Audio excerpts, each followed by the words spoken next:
Hey guys, आप सभी का वेलकम है गुरुकुल हब यूट्यूब चैनल पर। और इस रिजल्ट के आने के बाद आपके दिमाग में काफ़ी सारे क्वेश्चन होंगे कि इतना हाई कट ऑफ क्यों रहा है, कट ऑफ के हाई इतना ज़्यादा हाई करने रहने की क्या वजह है जिसकी कोई उम्मीद नहीं थी बिल्कुल भी।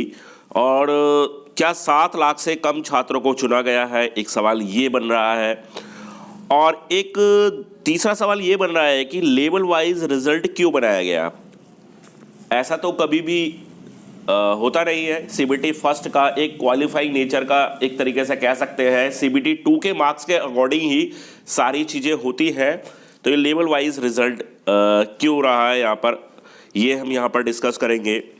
और क्या अब सीबीटी 2 भी अलग अलग होगा, इसके बारे में अब हम बात करेंगे। तो देखिए, सभी जोन का रिजल्ट आ चुका है लगभग, और इतनी हाई कट ऑफ के रहने का कारण क्या है। ये जो जितने भी सवाल हैं यहाँ पर, ये एक दूसरे से बिल्कुल मेल खाते हैं। एक सवाल का आंसर दूसरे सवाल के अंदर ही छिपा हुआ है। तो अगर मैं यहाँ पर बात करूँ, ये रिजल्ट की पीडीएफ मेरे सामने है। तो यहाँ पर देखिए, रिजल्ट के हाई होने का जो कारण है, वो सबसे मेन कारण जो है यहाँ पर लेवल वाइज रिजल्ट बनाया गया है। लेवल वाइज रिजल्ट बनाया गया है, ठीक है। कॉमन लेवल वाइज, या इसको कह सकते हैं हम पोस्ट वाइज, जो वैकेंसीज होती है, जिस तरह से पोस्ट होती है उसी हिसाब से इसको बनाया जाता है। तो देखिए, जैसे लेवल 2 की पोस्ट के लिए यहाँ पर ये कट ऑफ ये रिजल्ट दिया गया है, कैंडिडेट शॉर्ट लिस्ट किए गए हैं। तो लेवल वाइज में क्या हुआ है कि रेलवे ने क्या किया है कि इस सीबीटी फर्स्ट के जरिए ही स्टूडेंट की छटनी कर दी, एक तरीके से मान लीजिए। पहले क्या होता था कि सीबीटी फर्स्ट एक कॉमन एग्जाम होता था, उसकी एक कट ऑफ आ जाती थी, और उसके बाद जो भी छटनी होती थी वो सीबीटी 2 एग्जाम के जरिए होती थी। जैसे कि भी 2013 का एनटीपीसी हुआ, 2016 का एनटीपीसी हुआ, या एएलपी एग्जाम भी हुआ है, या ग्रुप डी एग्जाम भी होता रहा है। तो वहां पर भी सीबीटी फर्स्ट जो होता था, केवल एक ये होता था कि एग्जाम को क्वालिफाई कर दिया जाएगा, और जो सेकंड स्टेज का जो एग्जाम होगा उसके जरिए स्टूडेंट को छांट दिया जाएगा। अब यहां पर हुआ क्या है कि 7 लाख बच्चे जो यहां पर सेलेक्ट हुए, अब उसमें क्या हुआ भाई, लेवल वाइज में क्या होगा कि लेवल वाइज में एक ही बच्चा सभी कैटेगरी में भी आ जाएगा, है ना। एक ही बच्चे का मान लीजिए कोई भी रोल नंबर हम उठा ले, तो वो बच्चा यहां भी हो सकता है, लेवल 2 में, लेवल 3 में हो सकता है, 4 में, 5 में, 6 में भी हो सकता है ना। तो एक ही बच्चा काफी सारी पोस्ट के लिए यहां पर क्वालिफाई हो गया है एनटीपीसी सीबीटी फर्स्ट में ही, जबकि ऐसा नहीं होता था। क्लियर, एक बच्चे का नाम एक ही बार होता था। तो अब क्या होगा कि अब किसी बच्चे का मान लीजिए 2 लेवल के लिए ही हुआ, 3 लेवल के लिए, तो इसका मतलब ये है जो ऑल है वो सभी पोस्ट के लिए क्वालिफाई किया है, और जो 2 पोस्ट के लिए किया है उसका 2 लेवल में रिजल्ट आया है, जो 3 पोस्ट के लिए क्वालिफाई किया है वो 3 पोस्ट के लिए क्वालिफाई हुआ है। तो इस चीज से ये चीज हमारी कंफर्म हो जाती है। और अगर मैं ओवरऑल कैलकुलेशन करता हूं तो यहां पर यह पता चलता है कि अगर सारे बच्चों को एक साथ जोड़ दिया जाए तब जाकर 7 लाख बच्चे पूरे होते हैं। मतलब सारे रोल नंबर को एक साथ जोड़ दिया है, सारे स्टूडेंट नहीं, सारे रोल नंबर्स को एक साथ जोड़ दिया जाए। तो यहां पर रेलवे से यह चूक हुई है कि उसने कम स्टूडेंट को यहां पर पास किया है, ठीक है। अब कट ऑफ के हाई होने का कारण क्या रहा, कट ऑफ के हाई होने का कारण भी ये रहा क्योंकि जो मान लीजिए किसी बच्चे का स्कोर अच्छा है, 90 प्लस है, तो वो ऑल लेवल के लिए क्वालिफाई कर गया। अब ऑल लेवल के लिए क्वालिफाई कर जाएगा तो जिन पोस्ट के लिए कट ऑफ कम जा सकती थी तो उनकी कट ऑफ भी हाई गई है, ठीक है। इसलिए कम मार्क्स वाले बच्चे इस एग्जाम से आउट होते हुए नजर आए हैं, है ना। अच्छा, इसमें कहीं ना कहीं नॉर्मलाइजेशन के फैक्टर को भी कम किया गया है। इससे क्या हुआ है कि नॉर्मलाइजेशन से जहां बच्चे के 20 मार्क्स या 25 मार्क्स या 30 मार्क्स, और जैसे कि लास्ट ईयर ग्रुप डी में देखा था, जैसे मेरे संज्ञान में मामला आया था, तो मैंने देखा था एक बच्चे के 42 मार्क्स तक भी इंक्रीज हो गए थे। लेकिन इस केस में क्या होगा, इस केस में ऐसा नहीं हो पाएगा, इस केस में ऐसा नहीं हो पाएगा। तो इस वजह से क्या हुआ है, नॉर्मलाइजेशन के फैक्टर को भी इस कट ऑफ के जरिए, इस रिजल्ट के जरिए काफी हद तक कम कर दिया गया है। अच्छा, अब यहां पर एक बड़ा सवाल बनता है कि अगर सीबीटी फर्स्ट का रिजल्ट ऐसा आ गया है तो अब सीबीटी 2 का एग्जाम किस तरीके से होगा।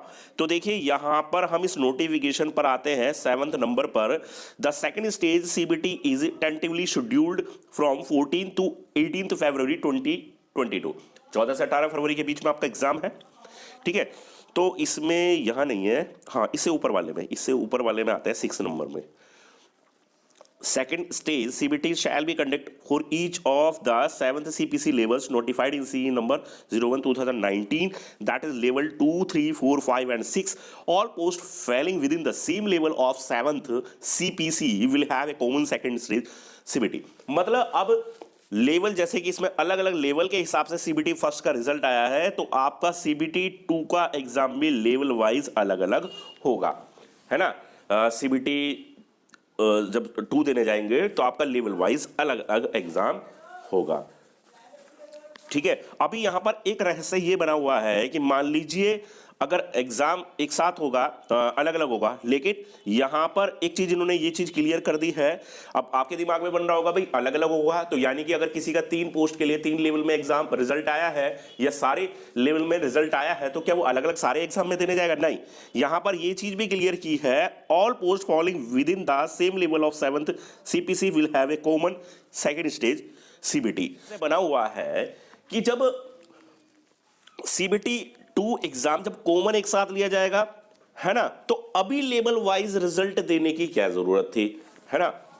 तो ये थोड़ा सा रहस्य बना हुआ है कि रेलवे ने ऐसा क्यों किया है।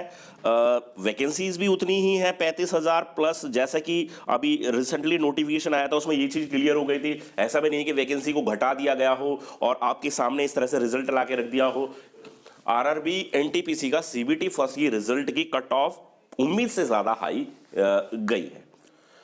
तो गाइज यही थी मेन डिस्कशन जो मुझे आपके साथ करनी थी इस वीडियो के माध्यम से। अभी भी आपके दिमाग में बहुत सारे सवाल बन रहे होंगे, है ना।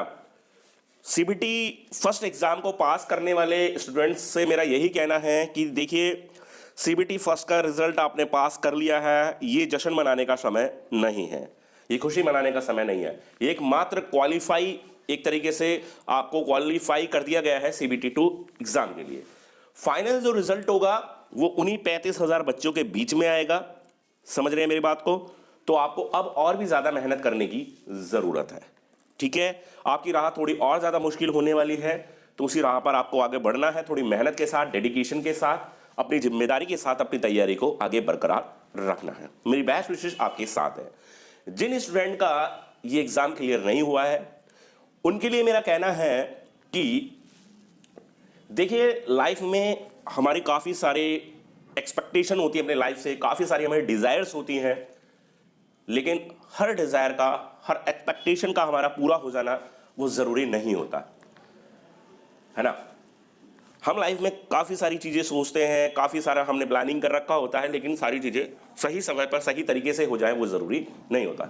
लेकिन हमारी लाइफ में कुछ ऐसा ज़रूर हो जाता है जो हमारी लाइफ को आगे सर्वाइव करने के लिए काफ़ी होता है। तो उम्मीद पर कायम रहिए। अभी आपके लिए आगे बहुत सारे और भी एग्ज़ाम है, अभी ग्रुप डी का भी एग्ज़ाम है, ठीक है। डगर अब थोड़ी सी मुश्किल लगने लगी है, क्योंकि अब जहां भी हम देखते हैं अब कट ऑफ बहुत ज़्यादा जाने लगी है। तो उसी चीज़ को आप मद्देनज़र रखिए और उसी के हिसाब से अपनी तैयारी को आगे बरकरार रख के चलिए।